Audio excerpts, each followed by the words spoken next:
जी welcome back नाजरीन। Break पे जाने से पहले हम यहाँ पे गुफ्तगू कर रहे थे और मैंने क्वेश्चन जो था वो राना शराफत साहब की तरफ जो था वो थ्रो किया था।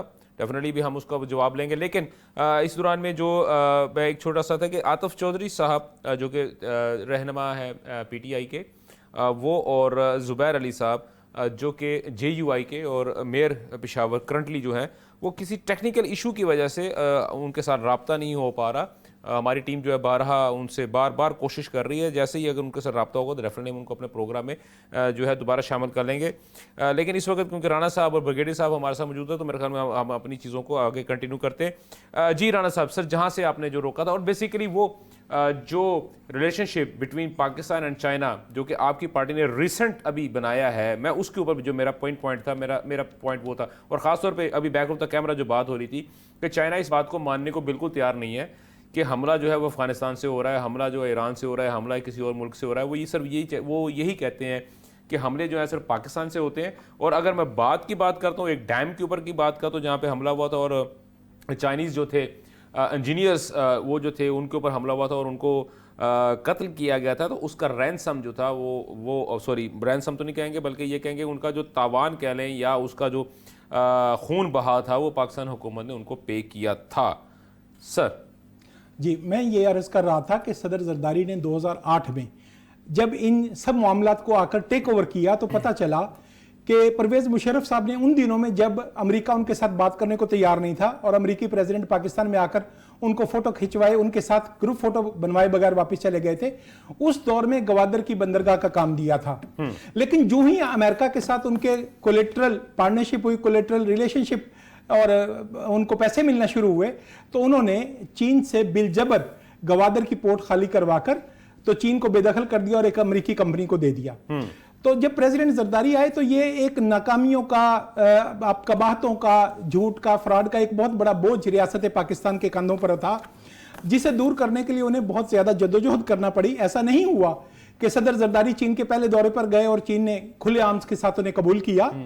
उन्होंने डिस्कस किया, आर्गुमेंट किया कि हम पाकिस्तान के लिए भुट्टो शहीद के वक्त में भी ये सोचते थे कि पाकिस्तान चीन का एक ऐसा दोस्त होगा जो अमेरिका के खिलाफ अड्डा तो नहीं होगा, लेकिन बैनुल अक़वामी मामलात में चीन के साथ मिलकर आगे बढ़ने पर और खित्ते के अमन के लिए काम करने के लिए तैयार है। बिल आखिर 5 साल जद्दोजहद करने के बाद 2013 में जाकर CPEC नामी मुआहिदा साइन हो सका। अब बदकिस्मती हमारी यह है कि उस वक्त अगर इफ्तिखार मोहम्मद चौधरी और पाकिस्तान के एस्टेब्लिशमेंट जिसे हम कहते हैं, ये नाम ले दें, कियानी और पाशा साहब के अपने ख्वाब थे। वो समझते थे कि चीन के साथ इन्वेस्टमेंट आ रही है, ये पैसा लेने के बाद हम पाकिस्तान को अमेरिका को फरोख्त करेंगे तो शायद कुछ अरब डॉलर हमें मिल जाएंगे। इस प्रोसेस में पाकिस्तान पीपल्स पार्टी को 2010 से 13 तक जिबा किया गया। बदतरीन इंडियन फिल्मों की तरह का इलेक्शन मैनेज किया गया जिसमें पीपल्स पार्टी के कारकुन सड़क पर नहीं आ सकते थे। इलेक्शन से 48 घंटे पहले साबिक वजीर आजम के बेटे को अगवा किया गया। बहरहाल उन्होंने मियां मोहम्मद नवाज शरीफ की हुकूमत बनाई जो 2/3 अक्सरियती और मुस्तहकम हुकूमत थी। सर ये मेरा क्वेश्चन का जवाब नहीं सर, मैं बेसिकली पिन पॉइंट ये कर रहा था कि अभी जो एक सफ़ीर की जानब से जो बयान आया है, सर क्या आपकी पार्टी और ख़ास तौर पे मैं जो मुफाहमत के जो बादशाह हैं, मैं सदर जरदारी साहब की बात कर रहा हूँ कि वो इस मामले को किस तरह जो है वो टैकल करेंगे या किस तरह इस मामले को रिजॉल्व करेंगे? सर मेरा क्वेश्चन बेसिकली ये है। आपने दुरुस्त पूछा। इसमें थोड़ा सा मैं कहता हूं कि हमारे वजीर खारजा चूंकि खारजा अमूर के आदमी नहीं है, उन्हें ड्यूटी करना पड़ गई, उनकी तरफ से थोड़ा सा सहवे जुबान हुआ। हाँ। उन्होंने ये बात कही कि सदर शी ने वजीर आजम पाकिस्तान को कहा कि चीनी मर भी जाएं तो हम काम जारी रखेंगे। देखें, कोई भी प्रेसिडेंट ऐसी बात नहीं कहता। ज़ेब दास्तान के लिए तो हो सकता है, ये गवाल मंडी के किसी थड़े पर बैठकर तो आप नारा लगा सकते हैं। फर्ज कीजिए मैं मान लूं कि ऐसा हुआ, तो ये क्लासिफाइड इंफॉर्मेशन थी, इसे पब्लिकली बयान नहीं किया जाना चाहिए था। ठीक है। तो चीनी सफीर ने बिल्कुल दुरुस्त तौर पर रिएक्ट किया। उसे अपनी जिम्मेदारी का एहसास था, उसे डिप्लोमेटिक नॉर्म्स का एहसास था। उसने बताया कि चीनी शहरी की जिंदगी चीनी की हुकूमत के लिए, और इसी तरह ऐसा होना चाहिए पाकिस्तान की किसी भी मुल्क का, सर पाकिस्तान की हुकूमत के लिए पाकिस्तानी शहरी की जिंदगी पूरी दुनिया में सबसे ज्यादा वाजिब तकरीम होनी चाहिए। अब मैंने बात यहां से शुरू की थी कि हमें बिल आखिर चीन के साथ जो भी पैकेज बनाना है उसमें हमें अपनी इंटरनल सिक्योरिटी के बारे में अश्योरेंस देनी है कि हमारे लॉ एनफोर्समेंट के जो इदारे हैं उनके अंदर ऐसे पॉकेट्स खुदा ना खास्ता कहीं वजूद नहीं रखते, पुलिस हो, खुफिया इदारे हो या फौज हो, जिनमें चीन दुश्मन पनाह हासिल कर सके। हमें अपने रिस्ट्रक्चर करने हैं, रीडिजाइन करने हैं, इन सब चीजों को इस तरह से क्लियर करना है कि हमारे अपने इंटरनल सिक्योरिटी के जो इदारे हैं, हमारी जो फौज है, हमारी जो पुलिस है, हमारी जो खुफिया इदारे हैं, इनके अंदर से अगर हवा गुजरना भी बंद हो जाए और चीन के खिलाफ काम करने वाले किसी आदमी को, जैसा कि अभी ब्रिगेडियर साहब ने बताया कि इस्लामाबाद में एक डकैती होती है और पुलिस के इनसे वेपन्स इस्तेमाल हो गए। जी सर, वो तो ओपन हो गया ना, वो तो सारी चीजें ओपन हो गई। ये कहीं ना कहीं ऐसे लूप होल्स हैं, कहीं ना कहीं ऐसे मुख्तलिफ इदारों में, मुख्तलिफ जगहों पे ऐसी इंफॉर्मेशन लीक होती है कि फलां आदमी फलां जगह पर ट्रैवल करेगा तो अटैक होता है। सही। तो सदर जरदारी, अभी मैं आपको खबर दे रहा हूं कि उनका दौरा थोड़ा तखीर का शिकार हो गया, पाँव फ्रैक्चर हो गया, आज उनका पाँव फ्रैक्चर हो गया, तो 4 नवंबर की जो तजवीज थी शायद वो ना हो सके।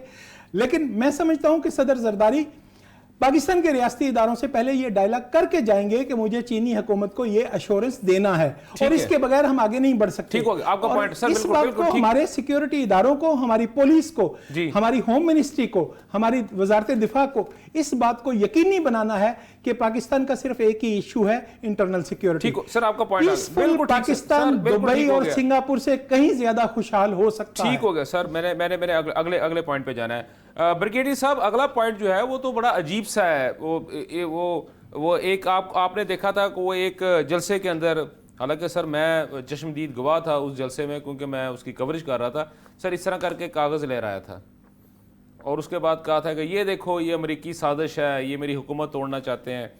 और उसके बाद फिर कुछ कंपनीज़ को सर हायर किया गया वहाँ पे, PR कंपनीज़ को, और उनके तहत जो उनकी मदद से कुछ सेनेटर्स को ब्राइब किया गया, या आप ये कह लें कि उनको डीब्रीफ किया गया, ब्रीफिंग दी गई और उसके बाद उन्होंने वहाँ पे थोड़े बहुत हल्ला गुल्ला भी किया।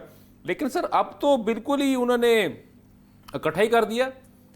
60 से ज़्यादा अरकान जो है उन्होंने तो जो बाइडेन को ख़त लिख दिया और उसके बाद उन्होंने कहा कि जनाब आप जो है ना उसके ऊपर पाकिस्तान की जो सूरत हाल जो है वो बड़ी ख़तरनाक है, ह्यूमन राइट्स का बड़ा इशू है, यहाँ पे लोगों को जनाब जेल में रखा जा रहा है, बानी तहरीक को जो है ना वो खाना सही नहीं दिया जा रहा। ये तो सर मैं वैसे खुद से ऐड कर रहा हूँ, तो क्योंकि कल उमर यूब साहब ने ये भी कहा था कि जो उसको खाना दिया जा रहा है उसमें जहर है, उसकी वजह से उनको उल्टियाँ शुरू हो गई हैं। तो सर ये किस किस्म के हम लोगों ने ये कौन सी ऐसी सर नस्ल पैदा कर ली है सर, हमने कौन सी ऐसी नस्ल को परवान चढ़ा लिया है जो कि माँ सिवाय रियासत पाकिस्तान को नुकसान पहुंचाने के, हर जगह के ऊपर पाकिस्तान की बेइज्जती करने में, उसकी जग हसाई करने में सर सबसे आगे आगे मौजूद होते हैं।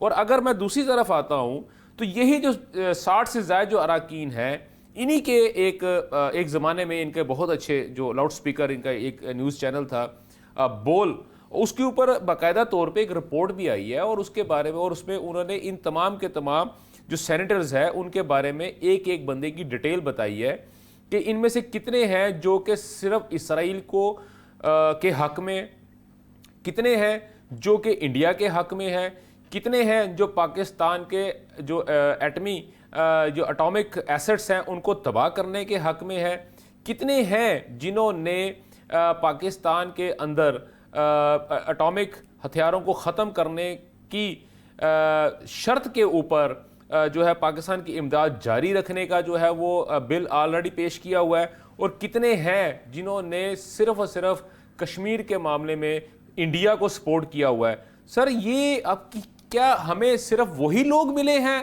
पूरे अमेरिका के अंदर, ख़ास तौर पर उनकी कांग्रेस के अंदर, जो ये हमारी ये इख्तियार करदा एक फ्रैंकेनस्टाइन को जो कि सिर्फ पाकिस्तान मुखालफ है? सर मुझे इस बात की कुछ समझ नहीं आ रही सर, ये हम क्या कर बैठे हैं अपने हाथों से सर? देखें, इस वक्त पाकिस्तान में जाहिर बात है एक पॉलिटिकल पोलराइजेशन बड़ी पीक पे चल रही है जी। सियासी इख्तलाफात सियासी दुश्मनी में बदल चुके हैं, और एक तो इसका इफेक्ट जो है वो बिल्कुल पाकिस्तान से बाहर जो है वो भी अब काफी असर से हम देख रहे हैं, चाहे लंदन हो चाहे वाशिंगटन हो। पाकिस्तान के पिछले 2 साल में 14 लाख लोग हैं पाकिस्तान छोड़ के बाहर गए हैं, और ये जितना डायोस्पोरा हमारा लंदन में है या अमेरिका में है, वो उसमें से मेरा ख्याल है कि ओवरवेलमिंग अबाउट 80 to 90% जो है वो उनकी एफिलिएशन जो है पॉलिटिकल एफिलिएशन एसोसिएशन वो पीटीआई के साथ है। वो तो ये सब ग्राउंड रियलिटीज है। अब तरह के हालात में वो जारी बात है वो लोग पूरी अपनी कोशिश करेंगे एट इंटरनेशनल लेवल कि कैसे मामलात को इन्फ्लुएंस किया जाए ताकि उनको पॉलिटिकल फायदा हो पाकिस्तान में जो यहाँ पे इस सूरत हाल प्रिवेल कर रही है। तो पीछे सेनेटर्स थे, उन्होंने भी कोई रेजोल्यूशन पास की थी, लंदन की पार्लियामेंट में भी कुछ लोगों ने रेजोल्यूशन, उधर उन्होंने भी ऐसे कोई लेटर लिखे अपने प्राइम मिनिस्टर को। और क्योंकि अमेरिका के इलेक्शन अब आ रहे हैं 5 दिन के बाद, तो जारी बात है वो बाइडेन एडमिनिस्ट्रेशन को भी प्रेशर डालना चाहते हैं। और बाइडेन एडमिनिस्ट्रेशन को पता है कि मुसलमान अब लाखों की तादाद में अमेरिका में, और उनका वोट जो है वो count, it can make a difference. Sir kindly sir कता कलामी माफ सर, अभी आपने कहा है कि पिछले 2 सालों में 14 लाख पाकिस्तानी जो है वो बाहर गए। क्या सर 14 के 14 लाख अमेरिका में बसे हुए हैं? पहली बात। और क्या 2 साल के अंदर उनको अमेरिका के अंदर वोट डालने का हक हासिल हो चुका है सर? नहीं, मैं जनरल बात कर रहा हूँ कि बड़ी तादाद में पाकिस्तानी अभी गए हैं, मुख्तलिफ ममालिक में गए, गल्फ में गए, अमेरिका में गए, यूरोप में गए हैं। स्किल्ड वर्कर हैं, अनस्किल्ड लोग हैं, इंजीनियर्स हैं, प्रोफेशनल्स हैं, डॉक्टर्स हैं, आईटी के लोग हैं, यूथ है, वो बड़ी तादाद में वो लोग यहाँ से गए अपनी बेटर अपॉर्चुनिटीज के लिए इन लाइफ। लेकिन बात यह है कि ये जो आपने कहा ना कि नई क्या नस्ल तैयार की, ये सोशल मीडिया की ने सारा इनकलाब बर्पा किया है। सोशल मीडिया ने लोगों की सोच चेंज की है। सोशल मीडिया ने ये तमाम रवाबित जो है वो पैदा किए हैं। सोशल मीडिया पे लोग देख रहे हैं कि एक एक चीज लंदन में क्या हो रहा है, अमेरिका में क्या हो रहा है, पाकिस्तान में क्या हो रहा है, इस्लामाबाद में क्या हो रहा है, अडयाला में क्या हो रहा है। ठीक है ना जी, एक एक चीज लोग देख रहे हैं, सेकंड टू सेकंड उनकी जो है वो खबर है। तो लिहाजा ये जब यहाँ पे मामला थोड़े, मेरा नहीं ख्याल है कि उस पर कोई अमल होगा बाइडेन एडमिनिस्ट्रेशन की तरफ से। और यहाँ पे भी अच्छी बात है कि 160 पार्लियामेंटेरियंस ने भी एक टिट फॉर टैट किया है, उन्होंने भी जवाब दिया है, अपना प्रोटेस्ट लॉन्च किया है with the prime minister of Pakistan के जनाब। और जारी बात है अमेरिकन स्टेट डिपार्टमेंट को भी पता लग गया। सर कदा कलामी माफ सर, एक चीज और ऐड करना चाहता हूँ सर। ये 62 नंबर जो है इस वक्त मेरे सामने सर, ये कागज पे लिखा हुआ है 62 पार्लियामेंटेरियंस हैं। उनमें से सर ऑलमोस्ट 40 जो पार्लियामेंटेरियंस हैं वो LGBT के हामी हैं, और वो बाकायदा तौर पे LGBT के हक में जो जलसे जुलूस होते हैं उसमें जो है वो शामिल होते हैं।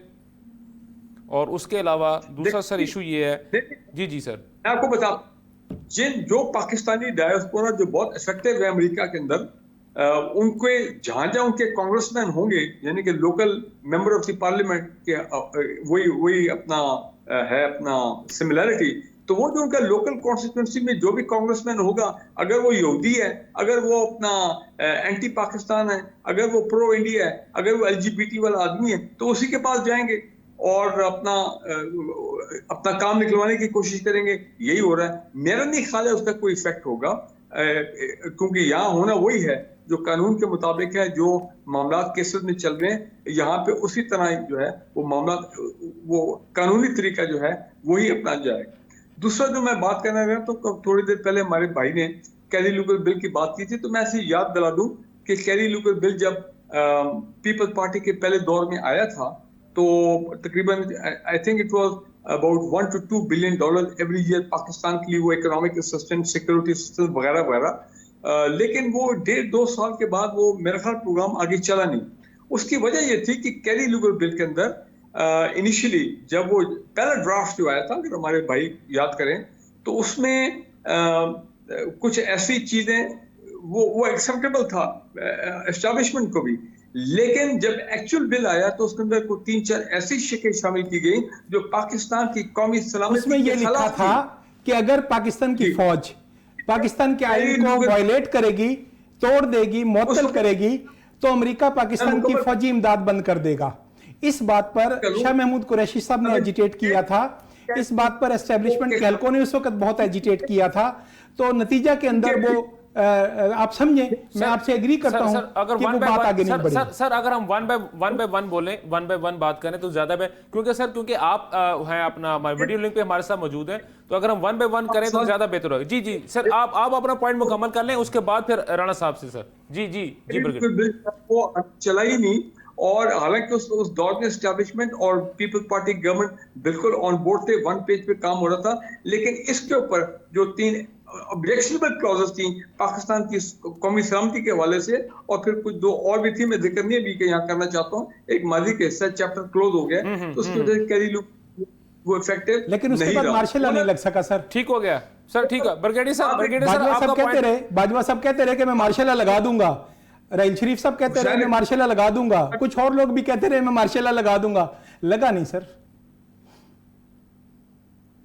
वो बाद में फिर एक मेमो गेट भी आ गया था, वो पे उसपे वो उसी का रद्द अमल था ना। ठीक हो गया कि आप ठीक हो गया। ब्रिगेडियर साहब एस्टैब्लिशमेंट को कैद करेंगे तो मेमो गेट आएगा। राणा साहब एक मिनट, ब्रिगेडियर साहब, ये जो मेमो गेट है ये एक रियलिटी है, ये हकीकत है, ये हुई इस तरह साजिश पाकिस्तान के खिलाफ, लेकिन बहरहाल शुक्र है पाकिस्तान को नुकसान नहीं हुआ, वो चैप्टर जो है वो क्लोज हो गया। बिल्कुल सही। आपका सर बेसिकली ब्रिगेडियर सर आपका कहने का मकसद ये है कि ये चाहे जो मर्जी जितने मर्जी जो है वो कांग्रेसमैन जो है वो खत लिख लें, इसका कोई इशू नहीं होगा, इसका कोई मुद्दा नहीं बने। ठीक हो गया जी। राणा साहब आपका टेक सर, आपका टेक। अच्छा, इसमें देखें, मैं बतौर एक पॉलिटिकल वर्कर के पीटीआई के कारकुनान का एहतराम करता हूं, पीटीआई की लीडरशिप का एहतराम करने को तैयार हूं। अगर वो आईने पाकिस्तान और पाकिस्तान की रियासत का एहतराम करें तो बिल्कुल मैं उनके साथ डायलॉग करने को तैयार हूं, एहतराम करूंगा।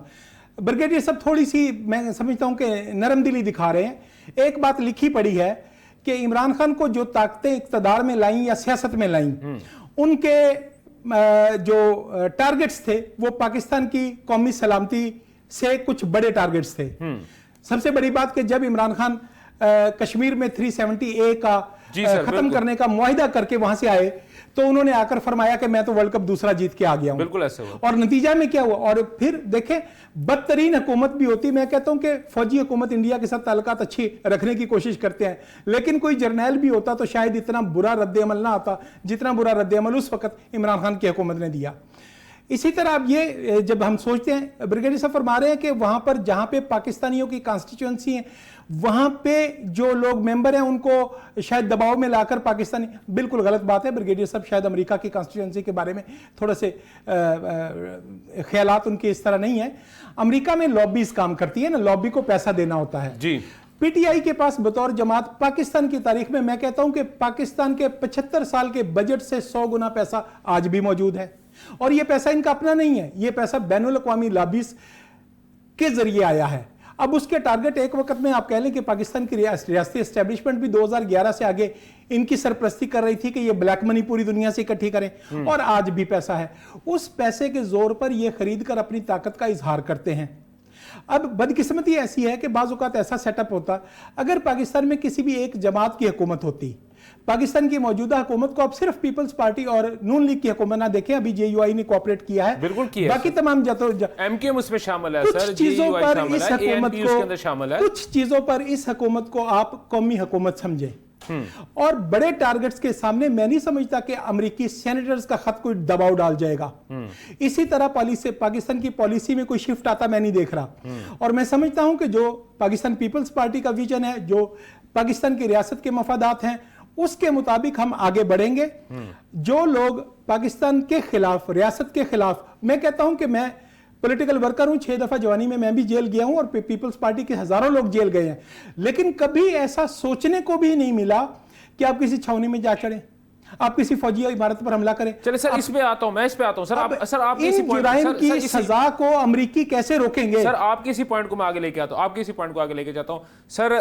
ब्रिगेडियर साहब, इन्होंने बहुत अच्छा पॉइंट मुझे दिया सर। जैसे पाकिस्तान के अंदर 9 मई का वाकया हुआ, सारा कुछ हुआ सर, इसी तरह का 9 मई का वाकये की तर्ज के ऊपर अमेरिका के अंदर भी एक वाकया हुआ, और बहुत सारे लोग जो थे वो अपना उस वक्त के जो डोनाल्ड ट्रंप थे उनकी कॉल के ऊपर उन्होंने प्रेसिडेंशियल हाउस के ऊपर जो बाकायदा तौर पे उन्होंने हल्ला बोला, उन्होंने मार्केट्स को तबाह किया, उन्होंने दुकानों को लूटा, और वो जो लोग वहां पे जाके, जैसे यहाँ पे लाहौर में कोर कमांडर हाउस में जाके लोगों ने अपनी तस्वीरें बनाई, वीडियोस बनाई, इसी तरह जब वहां पे जाके लोगों ने उस प्रेसिडेंट की कुर्सी के ऊपर बैठ के अपनी तस्वीरें बनाई, टांगे टेबल के ऊपर रखी, तो सर वहां के अदालती निजाम ने उन लोगों को 20-20 साल, 40-40 साल की सजा दी। लेकिन हमारा प्रॉब्लम सर ये हो रहा है, हमारा प्रॉब्लम ये हो रहा है कि हम किसी इस किस्म की हरकत करने वाले लोगों को अपने सर का ताज बना के बैठे हुए हैं। सर मैं इस बात से कतई नजर, सर मैं माजरत, मैं सर उसके अंदर नून लीग है, पीपल्स पार्टी है, जमात इस्लामी है, तहरीक इंसाफ है, अलिफ बे जीम, 144 जमातें सर रजिस्टर्ड हैं इस वक्त पाकिस्तान के इलेक्शन कमीशन के अंदर। मैं 144 जमातों की बात कर रहा हूं, मैं किसी एक स्पेसिफिक जमात की बात नहीं कर रहा। सर क्या हमने सिर्फ एक अपनी मखसूस जमात को ही एक मखसूस वक्त के लिए जो है निशान इबरत बनाना था? अगर मैं MQM की बात करता हूं तो सर एक वक्त में MQM को निशान इबरत बनाया गया, एक वक्त में बात करता हूं तो ANP को निशान इबरत बनाया गया, फिर मैं एक वक्त की बात करता हूं तो सर फिर अपना पीपल्स पार्टी को निशान इबरत बनाया गया। फिर उसके बाद अगर हम और पीछे नीचे की तरफ आते हैं, अगर हम यानी कि रिसेंट पास की तरफ जाना शुरू कर देते हैं, तो सर हमें नजर आना शुरू हो गया था कि एक वक्त में हम लोग नून लीग को जो है निशान इबरत बनाना शुरू कर दिया है। उसके बाद अगर हम आज के दिन की बात करता हूं तो सर बतौर जमात हमें यह बताया जाता है कि हमने तहरीक इंसाफ को निशान इबरत बना रहे हैं या उसको बनाया जा रहा है। लेकिन सर कल की खबर यह है कि तहरीक इंसाफ के रहनुमाओं समेत 30 से ज्यादा अफराद को 9 मई के मुकदमा से एक दफा फिर बरी कर दिया गया। ठीक हो गया। मेरे साथ कल सेनेटर साहब बैठे थे, गौस खान न्याजी साहब, जो कि मुस्लिम लीग नून को रिप्रेजेंट कर रहे थे। मैंने उनसे ये क्वेश्चन किया तो उन्होंने मुझे ये जवाब दिया कि जनाब हम तो पूरा इस्तगासा तैयार करते हैं, पूरा मुकदमा तैयार करते हैं, लेकिन अदालतें उनकी सहूलतकारी कर रही हैं, जिसकी वजह से उनको रिलीफ पर रिलीफ मिल रहा है। जी ब्रिगेडियर साहब, इस पे आप क्या कहते हैं सर?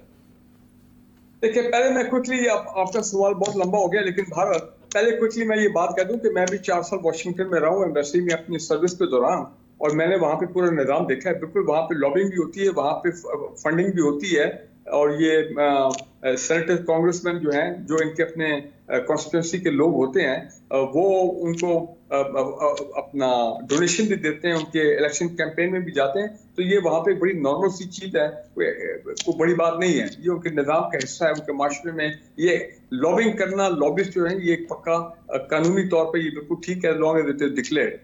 पैसे लेने वाले भी जो हैं वो भी डिक्लेयर करते हैं कि जी हमें इतने पैसे मिले हैं, लॉबिंग वगैरह वाले ये। और दूसरी बात ये है कि देखें,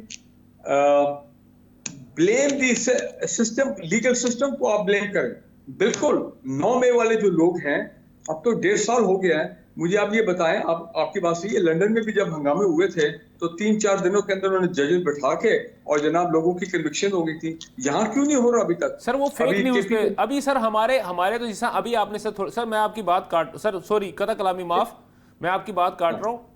आपने सर बात की थी कि सोशल मीडिया, सर पाकिस्तान के अंदर अगर मैं सोशल मीडिया की बात करता हूं तो सर 110% फेक न्यूज चल रही है। पंजाब असेंबली के अंदर सर एक जो है वो बिल पास होता है, तमाम के तमाम सहाफती और गैर सहाफती तंजीमें उठ के बाहर आ जाती हैं। अभी बरतानिया ने फेक न्यूज पे सोशल मीडिया एक्टिविस्ट को पाकिस्तान से मंगवाया है। इतना सख्ती करते हैं वो अपने मुल्क के लिए, हम क्यों नहीं कर सकते? तो वो तो सुने आप। जी जी, बात ये है कि बिल्कुल KP में कल परसों बड़ी लोग जो हैं वो बरी हुए हैं, कोर्ट्स ने बरी की है ना, नंबर 1। और मुझे ये बताएं कि ये जो बाकी पंजाब में लोग हैं, इस्लामाबाद में लोग हैं 9 मई के, भाई अभी तो चलो खबर आ गई कि मेरे 9 मई को वो चालान जो है पेश होना है और इंडाइटमेंट होनी है इनकी, बानी PTI की और बाकी लोगों की। शुक्र है यहाँ तक पहुंचे हम। मुझे ये बताएं कि हमारा जो पुलिस का जो निज़ाम है, जो इन्वेस्टिगेशन का निज़ाम है, वो क्यों नहीं अपनी तमाम चार्जशीटें और तमाम चलान जो है, अपना एविडेंस जो है, केस क्यों नहीं कोर्ट में पेश कर सके? उनको पेश करना चाहिए। जब तक वो पेश नहीं करेंगे तो आप मुझे ये बताएं कि जो जजेस हैं वो कैसे आगे चलेंगे? सर 2 बातें हैं सर, एक मिनट। इस वक्त जजेस लाइक बिहेव नहीं कर रहे माजरत के साथ। सर आप, मेरा ये है आप सर कि आपका पॉइंट आ गया ब्रिगेडियर साहब, सर आपका पॉइंट आ गया सर, क्योंकि मुझे क्लोजिंग की जानब जाना है। तो मैं चाह रहा था कि 1-2 चीजें हम छोटी छोटी जो है ना हम वो भी डिस्कस कर ले। राणा साहब मुझे अभी जो है ना वो पहले एक ज़माना हमें बताया जाता था कि जी कप्तान आएगा, और इतने पैसे लाएगा, इतने पैसे, इतने 100 अरब जो है वो IMF के मुंह पे मारेगा और इतने 100 अरब जो है वो अवाम के फलाह बहबूद पे लगाएगा। और उसके बाद अब ये कहा जाता है कि जी डोनाल्ड ट्रंप आएगा और आते साथ ही कप्तान को जेल से बाहर निकालेगा। सर ये किस तरह की सर आपकी पॉलिटिक्स है सर पाकिस्तान की? सर आप तो पॉलिटिशियन है ना, मेरा क्वेश्चन बनता है ना सर। जी बिल्कुल, आप दुरुस्त कह रहे हैं। देखिए, मैं इस बात पर जरा भी बिलीव नहीं करता कि ट्रंप के आने से इमरान खान की किस्मत खुल जाएगी।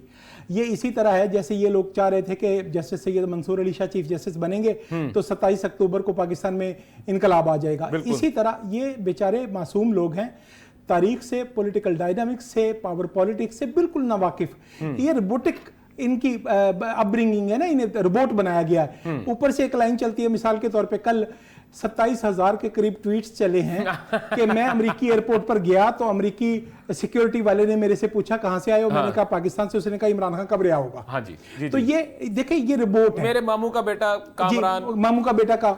तो ये बेचारे सोचने समझने की सलाहियत से महरूम हैं। ये अमेरिकी पॉलिसीज को नहीं जानते, ये बैनुल अक़वामी पावर पॉलिटिक्स को नहीं समझते, ये पाकिस्तान में सऊदी अरब के किरदार को नहीं जानते। पाकिस्तान के अंदर एस्टेब्लिशमेंट के अंदर कितनी तहें हैं और वो किस तरह किस वक्त रिएक्ट करती हैं और इस वक्त पाकिस्तान के सामने इश्यूज क्या हैं, चैलेंजेस क्या हैं, इन सब को समझे बगैर बेचारे ख्वाब देखते हैं। तो मैं नहीं समझता कि ट्रंप के आने के बाद भी इनके लिए कोई बेहतरी होगी। ठीक है। इन्हें अल्टीमेटली देखें, इस वक्त ये बेहतरीन मौका है अगर ये पॉलिटिकल फोर्सेस से डायलॉग में एंगेज हो जाएं तो मैं समझता हूं कि एक रास्ता बनेगा। इमरान खान को अपनी अना को कुर्बान करना चाहिए और उसे तस्लीम करना चाहिए कि उसने जो कुछ भी 9 मई को प्लान किया था, आर्मी चीफ के खिलाफ रिवोल्ट को डिजाइन किया था या फौजी तंसीबात पर हमला करना, ये एक गलत स्ट्रेटेजी थी, ये पॉलिटिकल स्ट्रेटेजी नहीं थी। हाँ, उसे अब इस डायलॉग में आना चाहिए कि वो पाकिस्तान पीपल्स पार्टी को, मुस्लिम लीग नवाज को या अपनी पसंद की जमातों के साथ डायलॉग ओपन करे और फ्यूचर में एस्टेब्लिशमेंट का देखें। पीपल्स पार्टी को जब भी वक्त मिलता है, अभी जजेस ने, इफ्तिखार मोहम्मद चौधरी ने 2008 से 2013 तक पाकिस्तान को कम से कम, देखें आप तसव्वुर नहीं कर सकते, 1000 अरब डॉलर का नुकसान पहुंचाया था। कभी ऑडिट होगा, कैलकुलेशन होगी तो मेरा फिगर आपको हैरत अंगेज नहीं लगेगा। 26 अरब डॉलर के उसके फैसलों पर पाकिस्तान को जुर्माने हुए। जो रियासतें पाकिस्तान ने अपने एसेट सरेंडर करके, मुआफ नहीं हुए, एसेट सरेंडर किए हमने, तो हमें नुकसान हुआ। तो आज उसका यह हुआ कि उस वक्त नवाज शरीफ को इन बातों की समझ नहीं आई थी। आज पीपल्स पार्टी ने यह मनवा लिया है कि सुप्रीम कोर्ट जब भी हुकूमत को डिस्टेबल करेगी, जब भी राजनीति में मुखल होगी, जब भी एडमिनिस्ट्रेशन में, एग्जीक्यूटिव के दायरा कार में आएगी, बैनुल अक़वामी मुआहिदों को छेड़ेगी, तो पाकिस्तान की मईशत तबाह होगी, नुकसान होगा। तो 26वीं आईनी तरमीम के जरिए एक दरवाजा बंद किया गया जिसमें सुप्रीम कोर्ट मौलाना फजलुर रहमान के बकौल के काले नाक के दांत निकाल दिए। नहीं सर, बम्बल बीज आने वाले वक्त में हमें और ज्यादा कानून साजी के जरिए पार्लिमान को ऐसा तहफ़्फ़ुज़ देना है कि कोई सरकारी मुलाजम उसकी तरफ बुरी आंख से ना देख सके। ठीक हो गया। मुंतखब नुमाइंदे ऐसी पॉलिसियां बनाएं जो मुस्तकबिल में पाकिस्तान का रोशन। राणा साहब, आपका पॉइंट आ गया। जाते जाते सर एक आखिरी सवाल और बहुत छोटा सा सर, मुझे काइंडली आपका जो है ना वो जवाब चाहिए। ब्रिगेडियर साहब, सर तहरीक इंसाफ की जानब से दोबारा मुल्क भर में जलसे और एहतजाज करने का फैसला कर लिया गया है और शेर अफजल मरवत साहब की अगर मैं बात करता हूं तो वो कहते हैं कि मुझे इतने बंदे दे दो, मैं आपको एक दिन में कप्तान को जेल से छुड़ा के लाऊं। सर क्या आप वो दोबारा तहरीक इंसाफ जो है वो स्टेट के साथ लड़ाई करने को तैयार है? क्या वो एक दफ़ा फिर 9 मई का वाक़या दोहराने के लिए अपनी भरपूर तैयारी कर रही है? Sir your last comments sir, ज़रा शॉर्ट सा। ये बात सही नहीं है, क्योंकि इस तरह की अगर आप ये कंट्री वाइड प्रोटेस्ट और ये चीजें करेंगे, एजुटेशन पे वापस आएंगे, तो फिर उसमें फिर इंटरनल स्टेबिलिटी जो है वो मामला जो है और खराब हो जाएंगे। और जब इंटरनल के मामला खराब होते हैं, इंटरनल सिक्योरिटी के मामला खराब होते हैं, तो फिर जाहिर बात है बाहर से लोग बैठे हुए। अब आप देख लें, PIA के 6 बिडर्स थे, लेकिन आज जब एक्चुअली बिडिंग का वक्त आया तो सिर्फ एक पार्टी थी और उसने भी 10 अरब की बिडिंग दी against the reserve price of 85 billion. कहना मैं ये चाह रहा हूँ, we need political stability in Pakistan at the earliest. जितना जल्दी हो भाई इन मसाइल को हल करें। जिनको लटकाना हम लटकाएं अपने 9 मई के हवाले से, जिनको छोड़ना है उनको छोड़ें, उसमें तो कोई दो राय नहीं है। लेकिन पाकिस्तान में ये जो पॉलिटिकल पोलराइजेशन इसको खत्म की जाए ताकि लोग पुरसकून हो, इदारे जो हैं वो पुरसकून हों और we should get back to normal. दहशतगर्दी जो है इसको हम इसके ऊपर सारा हमारा फोकस हो। तो ये जब तक हमारी इस तरह की सोच नहीं होगी तो इस तरह की इंटरनल इंस्टेबिलिटी, ये मामलात, अफरा तफरी, और दूसरा मैं ये बता दूं कि ये अब सोशल मीडिया का दौर है। ये वो पुरानी जो 90s की सियासत की या उसके बाद जो जनरल मुशर्रफ का दौर था, ये सोशल मीडिया में एक नई जनरेशन आ गई है। हमें इस बात को तस्लीम करना है कि 60% ऑफ पाकिस्तानी, जो 50% वो यूथ है, यंग नौजवान है, उनकी सोच जो है वो हमारी सोच से नहीं मिलती है। ठीक हो ये गया एक सर, हकीकत है। सर बिल्कुल ठीक हो गया सर, आपका पॉइंट आ गया सर, आपका पॉइंट। जी जी सोशल मीडिया तो वॉइस ऑफ द पीपल, लिहाजा उसको नजरअंदाज न करें। सोशल मीडिया को हर रोज उसको अपना असेसमेंट करें कि आज ट्रेंड क्या है, आज लोग क्या बात कर रहे हैं, लोगों की सोच क्या है, लोग किस तरफ, उनका विजन किस तरफ देख रहे हैं, ताकि आवाम को आप साथ लेके चले। ठीक हो गया सर, आपकी बात सर बिल्कुल दुरुस्त होगी, आपकी बात बिल्कुल दुरुस्त होगी, क्योंकि ब्रिगेडियर साहब ने अभी जो बात की, अगर मैं उसी को आगे लेके चलता हूं तो उसमें उन्होंने ये कहा है कि अगर हम सोशल मीडिया को देखें और जो ट्रेंडिंग वो चीज़ है उसको अगर हम देखें कि आवाम की आवाज़ क्या है, आवाम क्या चाहती है, तो एक वक्त में उस ज़माने के जो वज़ीर आज़म थे वो कहते थे कि मैं वॉइस ऑफ पब्लिक के ऊपर जो है वो मैं डिसीजन लेता हूं, और जैसे जैसे आवाम मुझे बताती है तो मैं उसके मुताबिक फ़ैसले लेता हूं। लेकिन अगर मैं थोड़ी सी तारीख़ के पन्नों की अगर मैं बात करता हूं तो 20वीं सदी के 5 बड़े जो थे कल्ट लीडर्स जो थे, Shoko, Jim Johnson, Joseph Di Mambro, Marshall Applewhite और डेविड कॉर्शन थे।